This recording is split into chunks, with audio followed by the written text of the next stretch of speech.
বর্তমানে আমরা নিত্যদিন বিভিন্ন দেবতার উদ্দেশ্যে ভিন্ন ভিন্ন শবর মন্ত্র, স্তোত্র, গান ইত্যাদির পাঠ করি।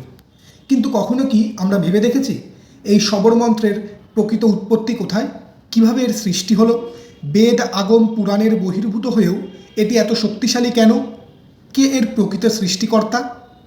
তবে আজ আপনাদের সেই গূঢ় রহস্যই জানাবো আজকের এই ভিডিওতে একটি গভীর আধ্যাত্মিক কাহিনীর মাধ্যমে।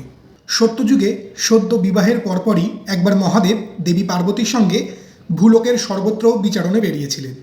এভাবে বিচরণ করতে করতে হঠাৎ তারা লক্ষ্য করলেন একটি গভীর জঙ্গলের অন্তরে নিস্তব্ধ প্রকৃতির মাঝে এক আশ্চর্য দৃশ্য।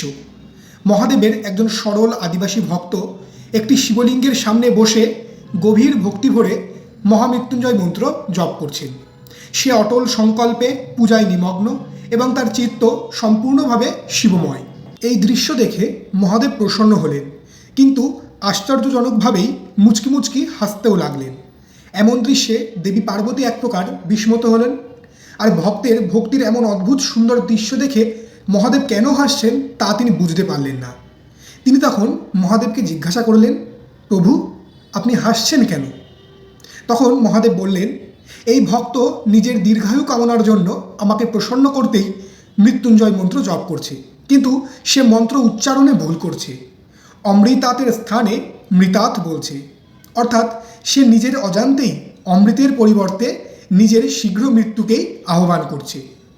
মহাদেব আবার বললেন, এখন বলো পার্বতী, আমি কি তার মনস্কামনা অনুযায়ী ফল দেব, নাকি তার জপ করা মন্ত্রের প্রকৃত অর্থ অনুযায়ী ফল প্রদান করব? এই ভেবেই আমি হাসছিলাম। এই কথা শুনে দেবী পার্বতী গভীরভাবে উদ্বিগ্ন হলেন এবং তিনি বললেন, প্রভু, যদি এই ভক্ত ভুল মন্ত্র জপের কারণে মৃত্যুবরণও করে, তবে দোষ তো আপনার উপরই আসবে।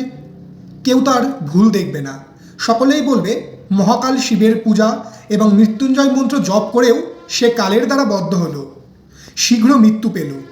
কেউ এর মন্ত্র উচ্চারণের ভুল দেখবে না, সকলেই আপনাকে ভুল বুঝবে আর আপনার পূজা ও মৃত্যুঞ্জয় মন্ত্রের কার্যকারিতা এবং মহিমার ওপরই সন্দেহ করবে। তাই আপনি এর কিছু একটি বিহিত করুন। আর এমনিও যুগের সঙ্গে সঙ্গে মানুষের জ্ঞান ও বোধ ক্রমশ হ্রাস পাচ্ছে। তারা সঠিক শাস্ত্রজ্ঞান বুঝতে অক্ষম হচ্ছে, সংস্কৃত ভাষা সঠিকভাবে উচ্চারণ, জপ ও পাঠও করতে পারছে না। কিন্তু তারাও তো আপনারই ভক্ত, তাহলে কি তারা আপনার উপাসনার পুণ্যফল লাভ থেকে বঞ্চিত হবে? তাদের জন্য কি আপনার করুণা, দয়া, কৃপা হচ্ছে না? এর উপায় হিসাবে কোনো সহজ পথ থাকবে না প্রভু? এই করুণাময় কিন্তু কঠিন সত্যবচন শুনে মহাদেব আবার হাসলেন এবং তিনি দেবীর কথায় সম্মতি জানিয়ে সকল জীবের কল্যাণার্থে এক নতুন পথ সৃষ্টির সিদ্ধান্ত নিলেন। এরপর মহাদেব নিজের ডান হাতের বৃদ্ধাঙ্গুলি দিয়ে হৃদয়ে জোরে স্পর্শ করলেন এবং যোগশক্তির প্রভাবে তার হৃদয়ের স্পন্দন শক্তি থেকে মুখের মাধ্যমে উদ্ভূত হলো কিছু নতুন মন্ত্র। এই মন্ত্রগুলি কোনো জটিল সংস্কৃত ছন্দে আবদ্ধ ছিল না, বরং ছিল সহজ, সরল, লোকপ্রচলিত ভাষায় রচিত ছন্দবদ্ধ, যা সাধারণ মানুষের জন্য বোধগম্য, উচ্চারণে সহজ অথচ সমানভাবে শক্তিশালী। এইভাবে জন্ম নিল শবর মন্ত্র। শবর শিব যোগ প্রবর বা শিব দ্বারা প্রবর্তিত, অর্থাৎ শিবের বর বা আশীর্বাদ স্বরূপ এই মন্ত্র শিবেরই মতো সহজ, স্বতঃসিদ্ধ এবং সকল নিয়মনীতির ঊর্ধ্বে ছিল। তাই দেবী এই মন্ত্রের নামকরণ করেছিলেন শবর বা শাবর নামে। আর যেহেতু মহাদেব সেই আদিবাসী ভক্তের কারণেই এই মন্ত্রের সৃষ্টি করেছিলেন, তাই তিনি সেই ভক্তকে আশীর্বাদ স্বরূপ এই মন্ত্রের সমস্ত জ্ঞান ও বিদ্যা প্রদান করেন।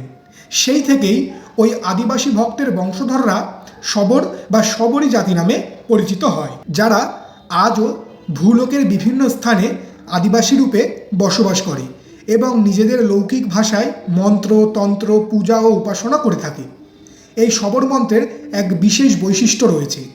এটি কোনো কঠোর নিয়মে আবদ্ধ নয়, এতে নেই ভাষার বাধা, নেই জটিলতা, কারণ এটি শিবের হৃদয় থেকে উদ্ভূত। তাই যে কোনো ভাষায় রচিত হলেও এটি সর্বদা সিদ্ধ, সর্বদা কার্যকর।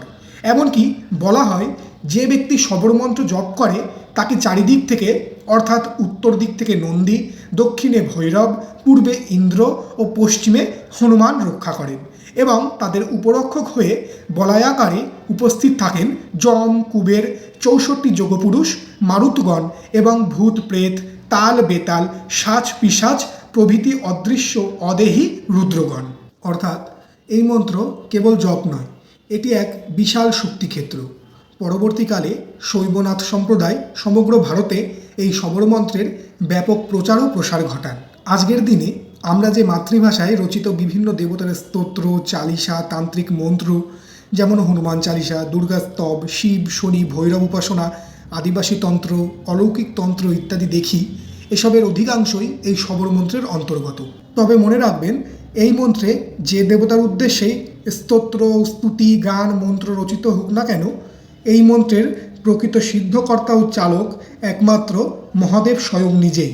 তাই যদি ভক্তি থাকে, যদি বিশ্বাস থাকে, তাহলে ভাষা বা উচ্চারণ কোনো বাধা নয়। শিব নিজেই আপনার হৃদয়ের ভাষা গ্রহণ করবেন।